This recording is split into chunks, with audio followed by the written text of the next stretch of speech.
La parole est à Madame Véronique Louwagie. Merci, Monsieur le Président. Ma question s'adresse à Monsieur le Premier ministre. Le solde du commerce extérieur pour le mois de novembre dernier est de moins 9 milliards d'euros. Le déficit cumulé sur 12 mois s'élève à 77,6 milliards d'euros. C'est un montant colossal et c'est du jamais vu. Le constat est sans appel. Alors que votre gouvernement nous parle compétitivité et réindustrialisation, notre pays affiche son pire déficit commercial jamais atteint. Bien sûr, il y aura toujours des circonstances atténuantes que le gouvernement voudrait faire entendre. La Covid, l'envolée des prix des matières premières ou de l'énergie. Mais ces arguments ne tiennent pas. Preuve en est, l'Allemagne, qui subit ces mêmes facteurs, enregistre des excédents commerciaux records et affiche un solde commercial historiquement haut en novembre. Mais sans parler de l'Allemagne, d'autres pays qui, comme la France, ne disposent pas de ressources hydrocarbures, qu'il s'agisse de la Finlande, de l'Italie ou des Pays-Bas, exportent plus qu'ils n'importent. Ce déficit, c'est l'échec de votre politique industrielle. Les vrais chiffres de notre industrie sont catastrophiques et la situation de la balance commerciale n'a eu de cesse de se dégrader depuis 2017. Notre balance agricole est même devenue déficitaire. Ce déficit rappelle au monde nos vulnérabilités sur le plan économique et est dangereux en termes d'emploi pour nos enfants et nos petits-enfants. Monsieur le Premier ministre, une seule question qui intéresse les Français. Pourquoi avoir laissé à ce point, sur ce quinquennat, affaiblir notre économie, affaiblir notre industrie et affaiblir notre agriculture? Je vous remercie. La parole est à Madame Agnès Pannier-Runacher, ministre déléguée chargée de l'Industrie.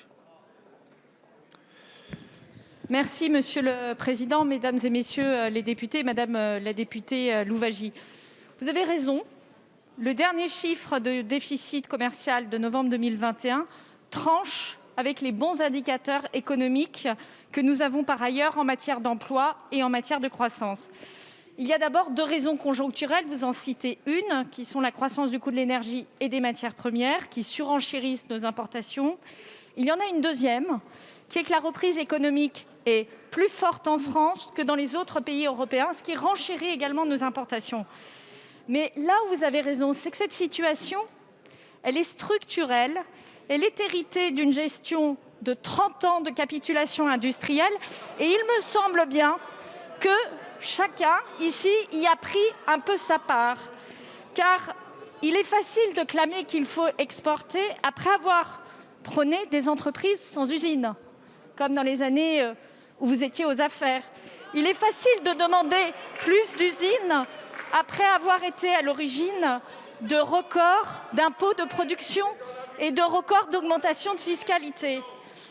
Et vous le savez parfaitement, c'est pour cette raison que la France a été le pays où on a le plus délocalisé en Europe.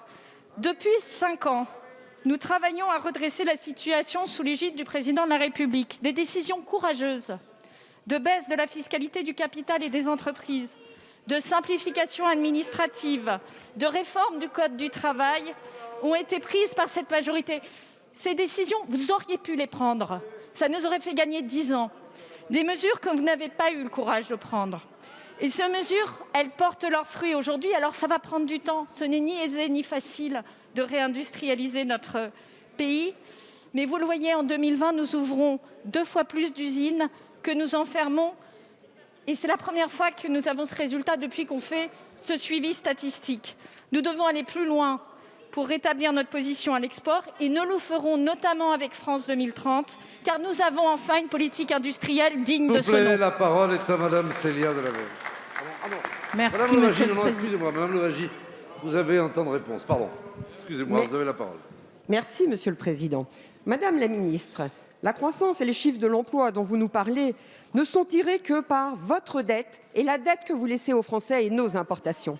Vos choix sont aussi très discutables sur ces 5 dernières années. Démanteler le nucléaire français n'a-t-il pas aujourd'hui pour conséquence d'importer de l'énergie issue par ailleurs de centrales à charbon ? Pourquoi avoir refusé toutes nos propositions sur ce quinquennat liées à la transmission des entreprises qui auraient permis d'aider les entreprises en les développements et ainsi favoriser la création de